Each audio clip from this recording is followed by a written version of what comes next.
All right, music fans, welcome back. It is just I, the harmless Dave, the real music observer, observing real music in real time for real people, just like you right there, just like me.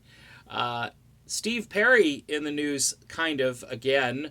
This publication called Uncrazed uh, does some Hollywood stuff.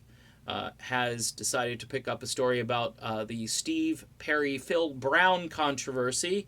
Phil Brown is this guy who apparently recorded some music with Steve Perry back in 1991 in Phil Brown's garage. There are 4 songs, unreleased music. Perry has apparently marshaled a few resources, talking about legal resources, lawyers and paperwork and all that good stuff to stop Mr. Brown from releasing this music. I think Phil probably thought, hey, Steve Perry has resurfaced. Let's cash in on Steve Perry's new album. As far as getting these songs out there, this would be the timing.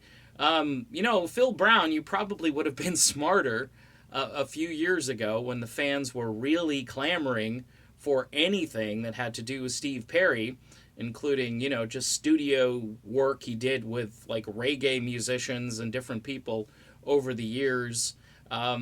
People were jonesing for anything that had to do with Steve Perry. Now that they've got traces, I don't think really people are all that interested in music that probably wasn't good enough by Steve Perry standards to be released. However, I will say this, if Brown owns these tracks and he can prove that he owns the tracks and that Perry, so long as he gets, his appropriate royalties from publishing and, it's not like this stuff is going to get played on the radio, most likely. It'll be uploaded to various platforms and people will download and do what they normally do. So Steve Perry does have a chance of making some money off of this, but probably not a lot. And my guess is Perry doesn't want this music out there for a couple of reasons. I mentioned that it blows the narrative up in one of the videos early on. Perry people do not like me talking about that. I will just say, look, he said he dropped out of music. He's working with some guy in a garage somewhere in 1991, which, I thought that was the point of re-entry and all that stuff.